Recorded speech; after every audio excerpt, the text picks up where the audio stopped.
Hello everyone and welcome to our talk Spectra, breaking separation between wireless chips. So this is a topic I've been working on together with Francesco, and Francesco is an expert for Wi-Fi and other wireless technologies, while I have been working on mainly with Bluetooth. And in this talk we bring our abilities together and break the separation between different wireless chips. Let me first start with a motivation.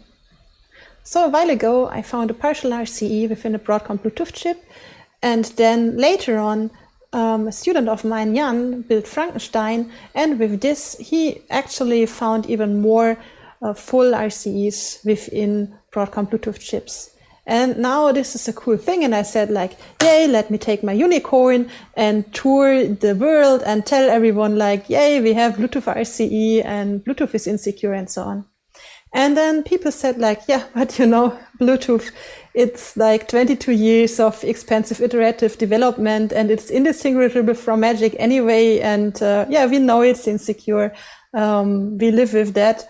And actually, because of this, we try to sandbox Bluetooth as much as possible. You know, it's actually just connected with UART. It's not using PCI Express.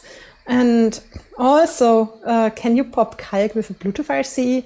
So, yeah, people said like, you know, you have the Bluetooth RCE, but what would be really cool is if you had a Wi-Fi RCE. And now one option would be, of course, to port the fuzzer and everything that we have to Wi-Fi and do the same thing again. But actually, Wi-Fi RCEs have been found in the past with different technologies and so on. So it would not have been something new and also a bit boring. And then I thought like, yeah, maybe there's another thing that we can do, which is actually breaking the chip separation. So saying I have a Bluetooth RCE, can I attack Wi-Fi or even LTE instead of going all the way up to the operating system? And so I called Francesco and said like, yeah, you know, let's build something called Speculative Transmission. And so this was the initial attack name or idea, because Wi-Fi, Bluetooth and LTE, they all share frequencies in the 2.4 gigahertz spectrum. Even if they don't share the same frequency, they still have harmonics that interfere and so on. And everything like in a modern smartphone is really built to this form factor. And because of this, you somehow need to arbitrate channel access. Well, and this is actually a performance optimization. So because they share the spectrum during the transmission, they somehow need to tell each other, I'm now using this and that frequency, I'm now sending a packet, because they cannot do it at once without causing interference. And this is also called a coexistence mechanism. And the idea was to use this for a side channel, for example, to speculatively transmit a packet in Wi-Fi or Bluetooth and then tell what the other one is doing. It got a bit broader in the end, so I would more call it like a spectrum transmission by now, but yeah, whatever. The attack model overall is that an attacker has code execution, which we have in Bluetooth in this case with the technologies that we use to find vulnerabilities. And now then with this prerequisite somehow attack the other wireless cores. And while this is a pretty strong prerequisite, it also is a strong attack primitive overall, because these chips have hardwired connections, and these connections can be used without passing any checks by the operating system. So to show you this, here is an example for a modern iPhone. There you have the Bluetooth chip running and the Wi-Fi chip running, and they run on separate ARM cores. So one is a Cortex M3 or M4, and the other one is a Cortex R4, for example. And they have this interface here, the serial enhanced coexistence interface, which is a hardwired connection between the two. And then between this Bluetooth Wi-Fi combo chip, there's also another connection to the LTE chip, which is MWS, Mobile Wireless Standards. And now we get some new attack paths on this. So for example, an attacker could start here at the Bluetooth core and then escalate from the RCE that he has there like to the Wi-Fi core, and then go all the way up and have the traditional attack that we know, like going into the operating system. Or we could also have apps that now know that timings between the Bluetooth and Wi-Fi frames are somehow hardwired and not random. And maybe they can also use this hardwired timing to like escalate something here in between and infer some information. The impact can be varying a lot depending on the chip and the implementation of coexistence. So the obvious one is denial of service. So that you say, I have to transmit and block the others. Or some information disclosure by this meta information about the packets that you're going to send, which could also be in the timing of the packets and so on. And maybe if the implementation is really screwed up, an attacker might gain code execution. Now, the attack name is a bit, let's say, complicated because it's hard to find on the internet, as Spectra is already a word. And so you might also stick to this alternate name, which is the queer ghost attack, whatever, go for whatever name you prefer. And now let's try to exploit all of this. So there is the Broadcom Coexistence interface, and actually the same coexistence interface is used by Cypress because they acquired parts of Broadcom in 2016 and they use the same code, the same hardware. So I might use those terms similarly. We really like Broadcom because they don't do any firmware check. That means they don't have secure boot or something. You can just modify the firmware. I mean, just modify, it's still a thing because, well, the hardware itself it's easy to get, but then the firmware, you need to load it into IDA, you don't have symbols and so on. So it's still a complicated thing, but you don't have to bypass other security mechanisms. And, well, these chips are used in so many devices, like really all iPhones, all MacBooks, iMacs, and also the older Apple Watches. The newest Apple Watch has a different chip. The Samsung Galaxy S series, Note series, and so on in Europe. Also the older Google Nexus phones or Raspberry Pis, a lot of IoT devices. So there are many devices to pick from that can now be used to test certain attacks for prototyping. And now the coexistence idea is that we escalate within the chip components. And here you can see a data sheet of a chip that's used in the Google Nexus 5. The reason why I took such an old data sheet is that the newer data sheets are often not available or not as extensive because they are still like closed under NDA and so on. But Cypress actually published a lot of data sheets of the older chips and they are now openly available and you can look a few things up there. So what you can see is in this detailed view, like there's an ARM Cortex-M3, there is the other ARM Cortex-R4, and in between there is a lot going on, which we exploit in the following. And then there's also this shared antenna, and it's shared for 2.4 and 5 gigahertz, has a duplexer, other complicated stuff going on. Yeah, so this is our attack surface. If you look for data sheets that somehow mention the product, what you can see here is one data sheet about coexistence, and it's by Cypress, and they state collaborative coexistence between WLAN and Bluetooth is implemented according to IEEE 802.15.2 packet arbitration. That's a scheme that defines different traffic priorities. So Wi-Fi acknowledgement has a high priority, or SCO, which is used for speech, and Bluetooth has a high priority.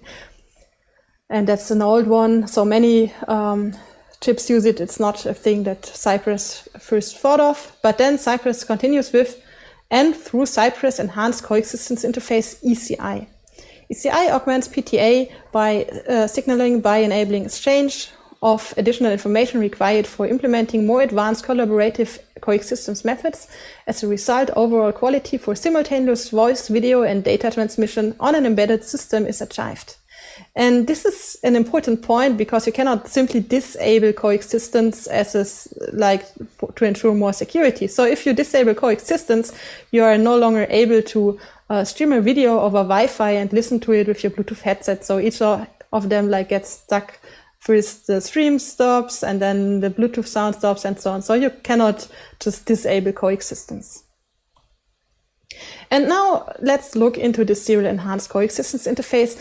It's sometimes with the S for the serial, sometimes without, and then there's also the GCI, which probably means global coexistence interface or generic coexistence interface, and many other terms, but they are like used in the same way. So they all mean the same thing.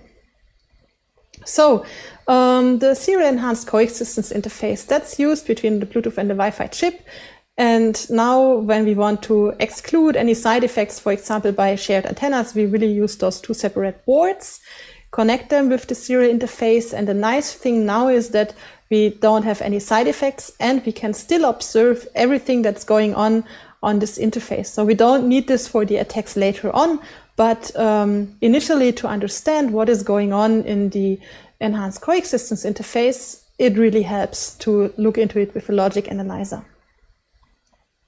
And if you look now into it in detail, what you can see is, first of all, here the first example has a Bluetooth music stream, and you can see it's sending a lot of data, and it's sending this data with 3 megabaud, which is the same rate that it's using to send data of the actual music stream to the host. So this is a very high data rate. And at the same data rate, Wi-Fi, when you, for example, like scan for Wi-Fi indicates I'm starting a scan, then there are the scan results that are reported, and then later on the end of the scan. And in the same way, if you zoom in now, you can see that there's data. So you have these bytes, these additional bytes that are sent here and there. So there's something encoded. The last example is a different example. So in this one, I connected this tiny Bluetooth keyboard. And then you can see that there's a regular pattern every 30 milliseconds of sending data. The first attack doesn't even need all this knowledge here, but what it does is it reconfigures this interface. So there are configuration registers, and initially I tried to find everything out, like about each and every register and reverse engineer all the functions. But then Francesco said, like, yeah, just if you don't understand it, first write garbage and see what happens. So I wrote garbage and saw what happened. And well, there is a register, it's called GCI chip control, and it's at the GCI offset 200. It might also be at 400 or 600. It depends on a bit on the chip. And if you write just FF to it, that's it.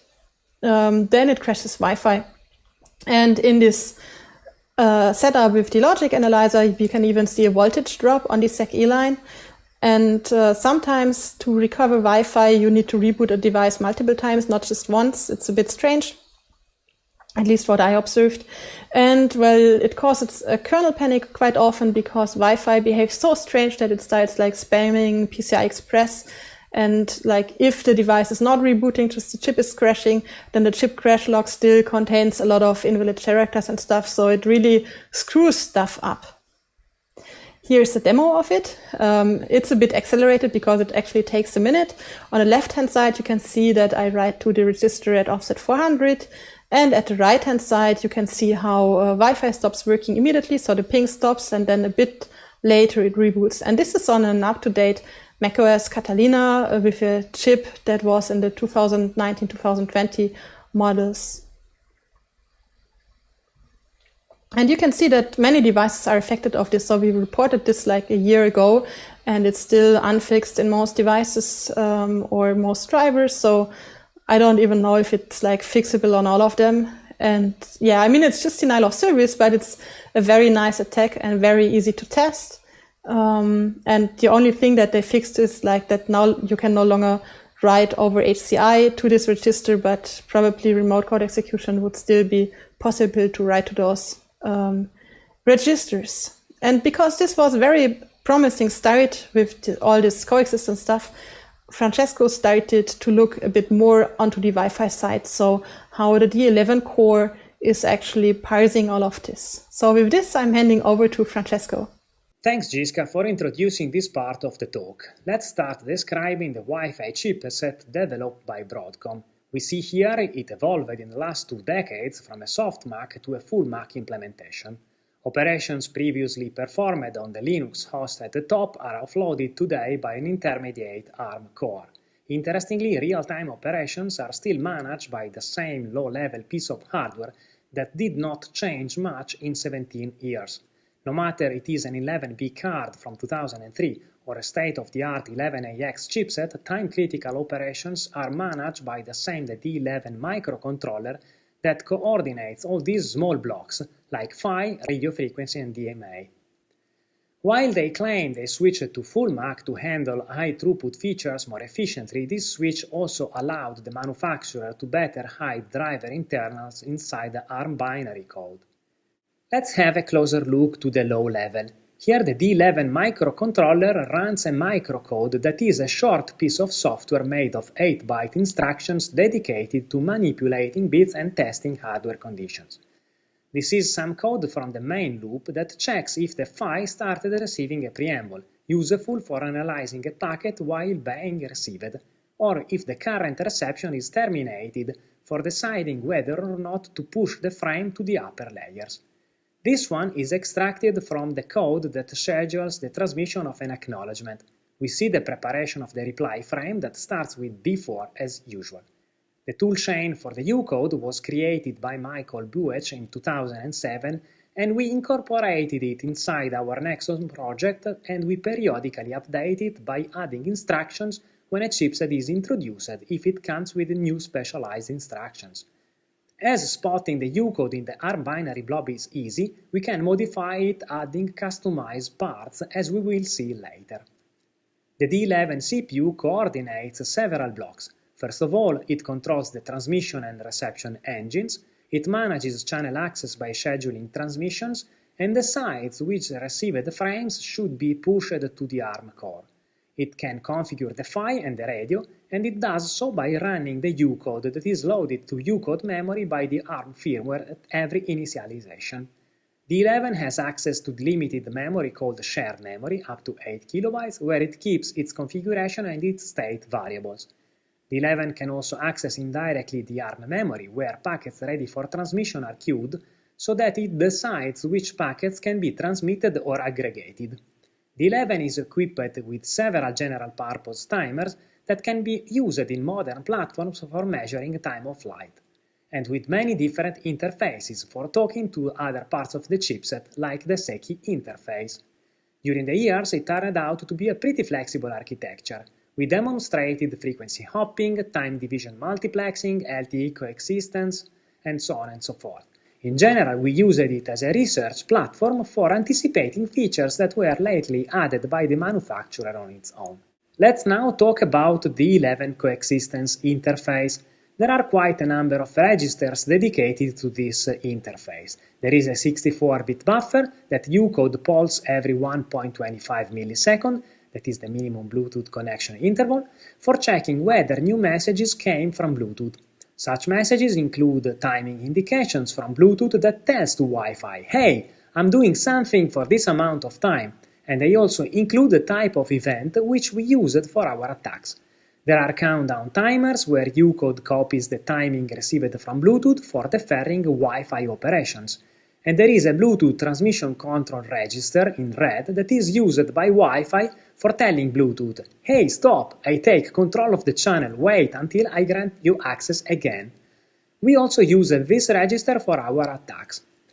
According to our analysis, 12% of the Ucode is dedicated to coexistence, and we refer here to the 43909B0 chipset by Cypress. It's amazing, because Ucode is doing so many other things with much less code, like packet aggregation.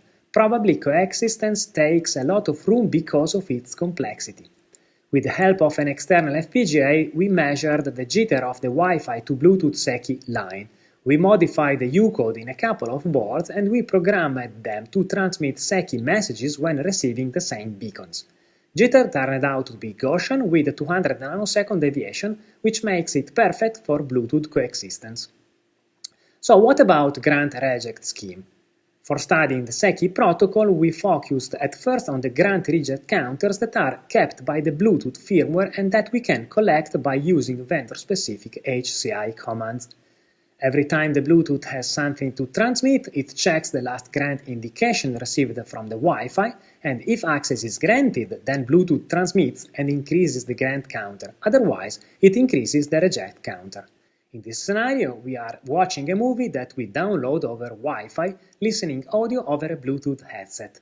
At the beginning, we see both grant and reject counters are increasing almost linearly. When we pause the video, the two counters freeze. This is expected because even if Wi-Fi keeps downloading the movie, Bluetooth is no more transmitting sound to the headset. When we restart playing the video, counters restart increasing. When the video download is interrupted by disconnecting from Wi-Fi, we have no more rejects, but grants keep increasing because the movie is still being played.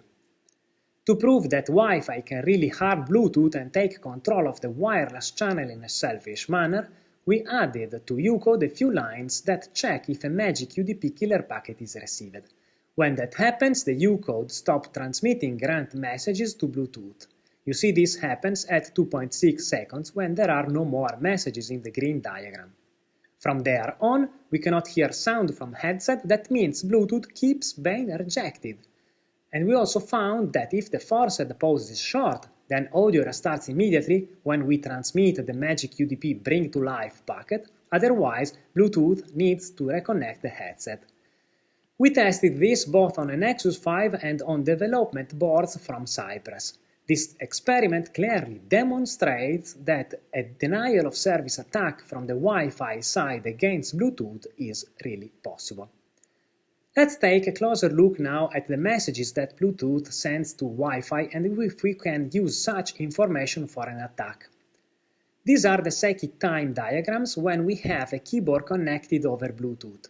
Depending on the keyboard, we can observe SECI messages transmitted every 15 or 30 milliseconds. Bluetooth sends these SECI messages to inform Wi-Fi that it is going to poll the keyboard, so that Wi-Fi defers channel access meanwhile.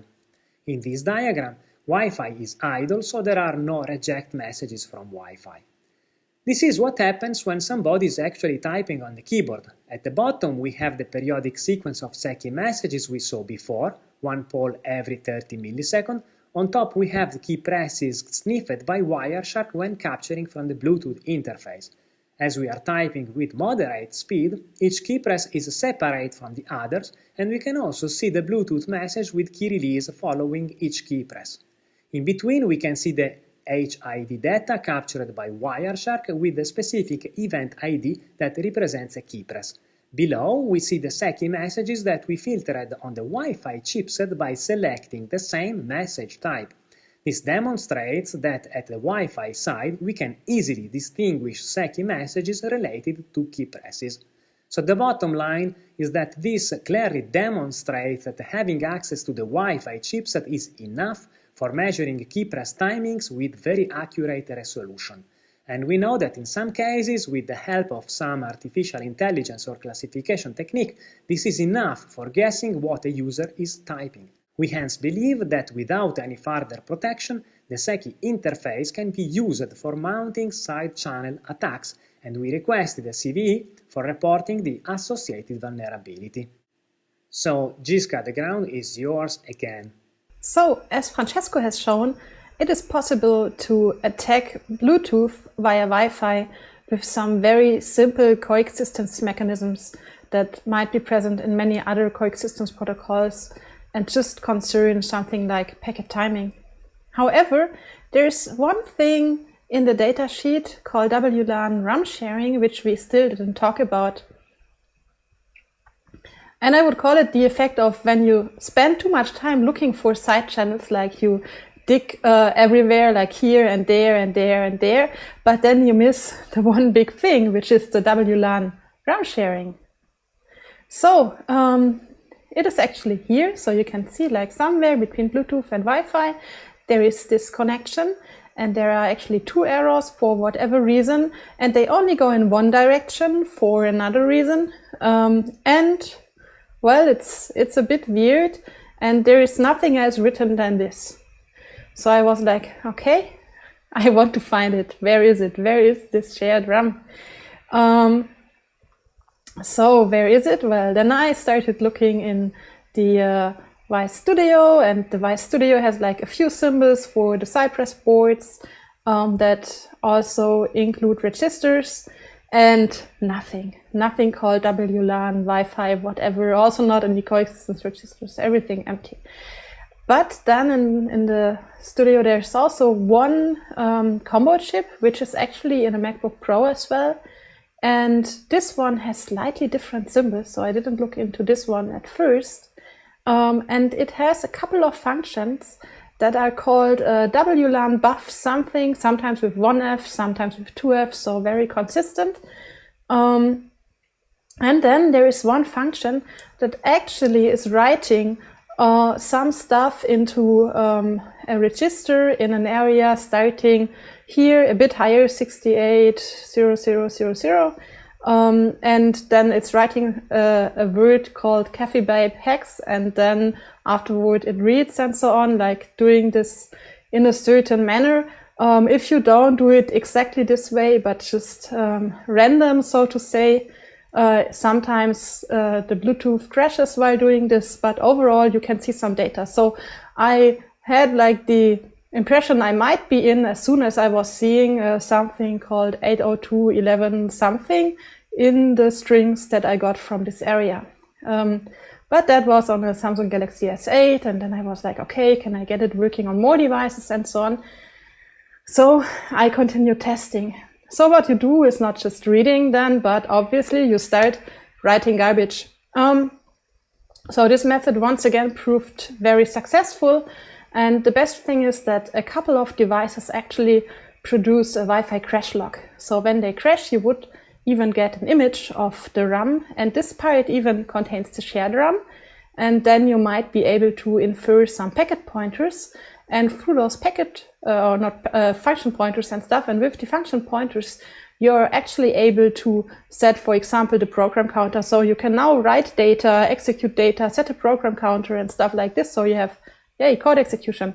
And this even on the Samsung Galaxy S10. And by the way, the newest Samsung Galaxy S20 has the same chip.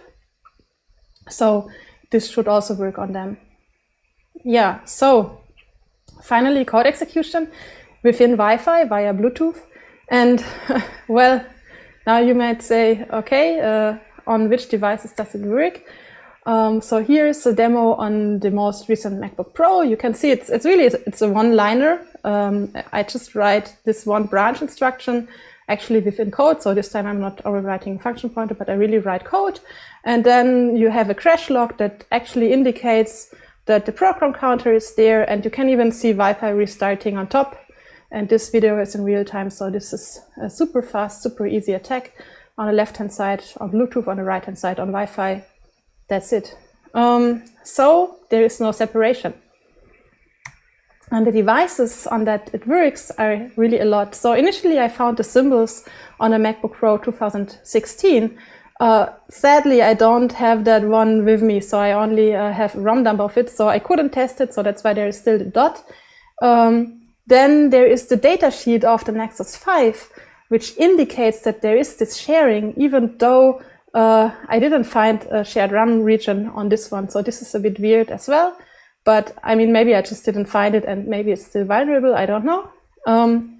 But then on the newer devices, there's a thing. So this memory region, this 68 something that is within this WLAN buffer function is no longer referred. But still you can write to it and still you get code execution. And then there's the star on a couple of devices, because on some of them I was even able to observe kernel panics, and that's a weird thing. So let's say the next stage is the PCI exploit, and or it's called Express, but I think it's more like exploit because it really seems to be broken.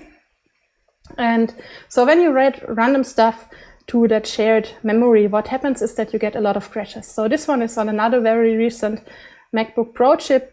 And you can see like all the crash logs that I just generated by writing some garbage into the shared memory area and so on.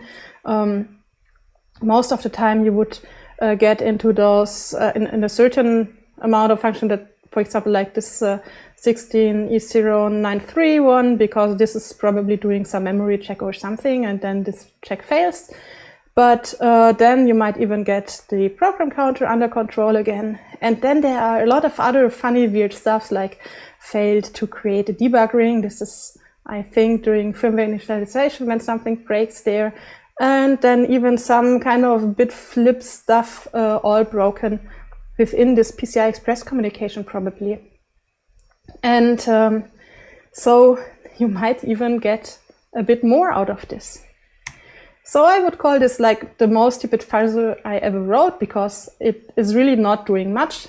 All it does is randomly writing stuff to a shared memory region. I don't get any coverage or something, but at least I get crashes. And then, well, not only Wi-Fi crashes, but actually kernel panics.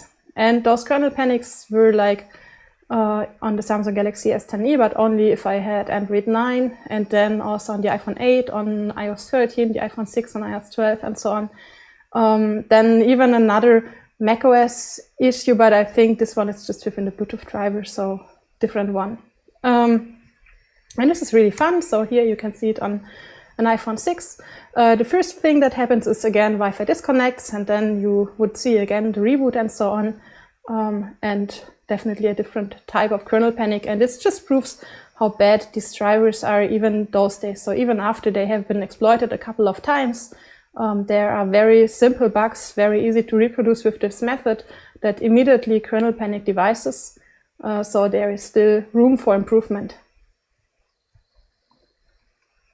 So you might wonder how the world looks like for other chips, because probably other chips might be vulnerable as well. They also have coexistence interfaces and so on.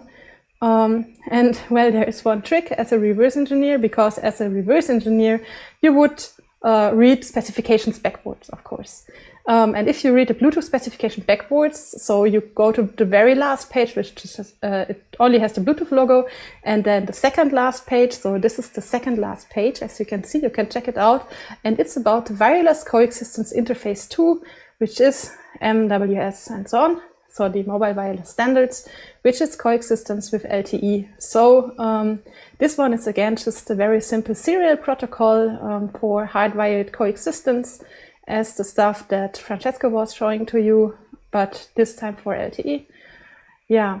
So there might be even more chips affected, and we even saw MWS being used on an iPhone. So they are very likely also attackable into the LTE direction.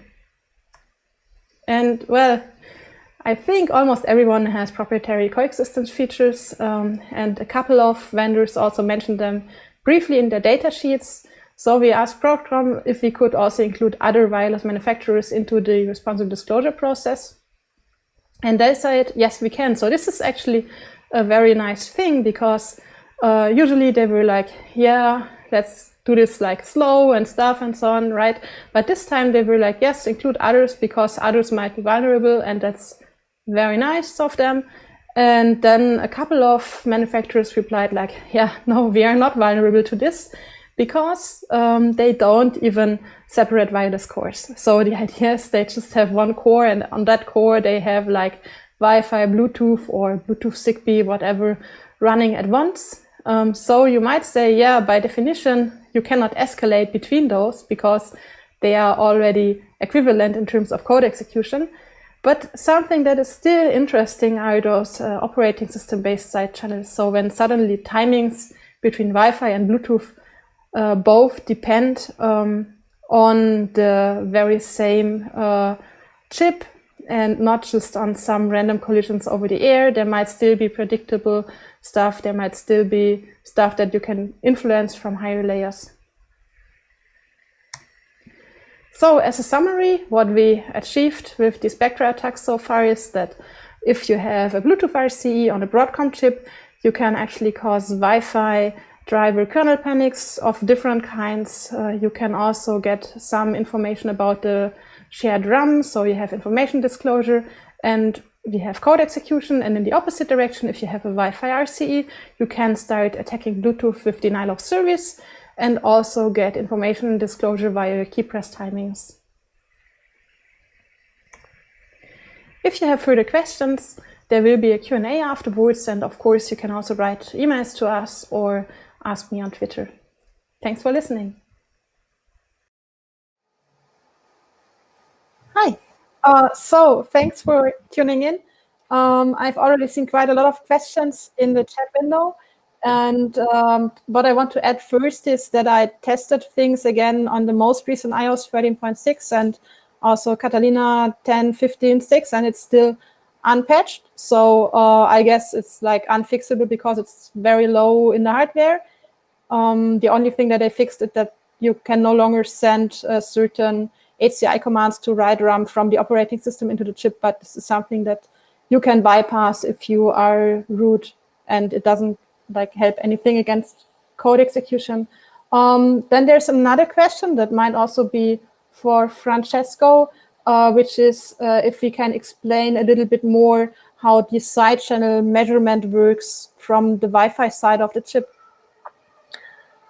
Yeah, I see the question. And of course, if you already have access to the Bluetooth chip, you can read the information directly there. But the attack was thought differently. Basically, here we imagine that you have access to the Wi-Fi, but you don't have access to Bluetooth.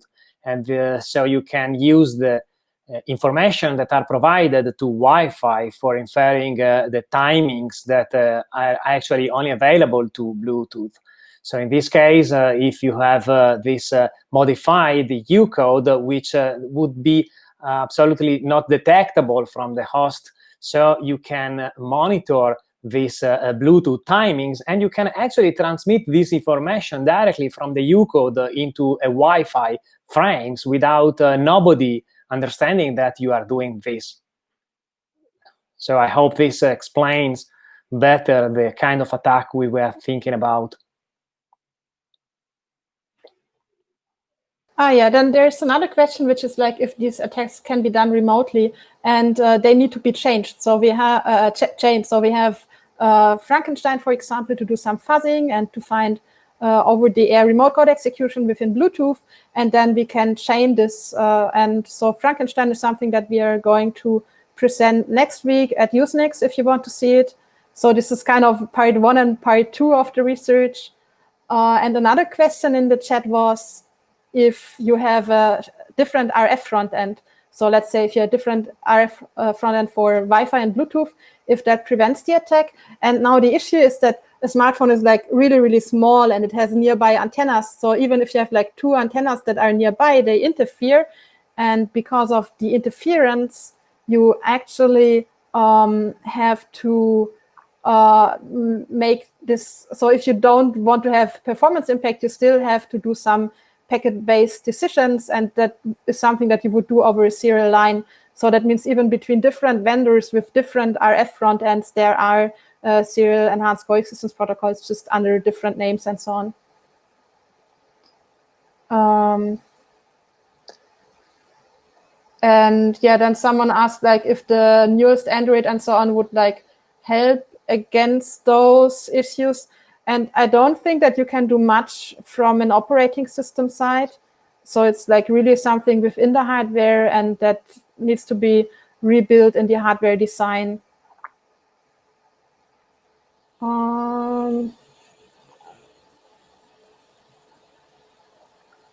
Yeah, so then there's question like how the collaboration with the hardware vendors was and stuff like this. So I mean, we talked to quite a lot of vendors, and some of them just said like we are not vulnerable because we already have a shared core. So for example, I think Qualcomm has like a combined core for Wi-Fi and Bluetooth. So they are kind of not vulnerable because the code execution is already there. So it depends a bit on the definition, and then other vendors just said like, yeah, we are like vulnerable to the line of service, but not to the code execution and so on. So it's something like you really need to build the POCs. The vendor would never say like, oh no, we are affected or something. So you really need to read the documentation, build the POC until they say, oh, we need to fix something, I guess. But I mean, at least they got the information quite a time before the talk, and so they have a chance to rebuild at least the newer chips.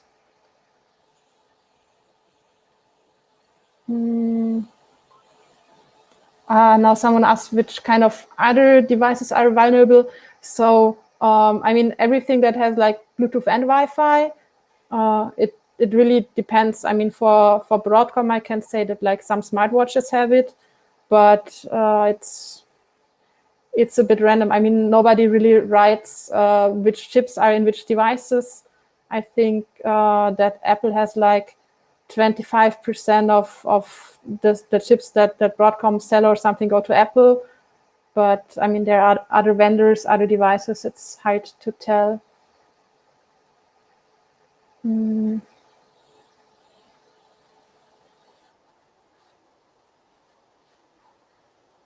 Yeah, I don't really see any more questions. So thanks for listening. And there's also a longer Q&A session tomorrow at DEF CON. If you like come up with another question, you might also ask it there. Okay, thank you. Thank you.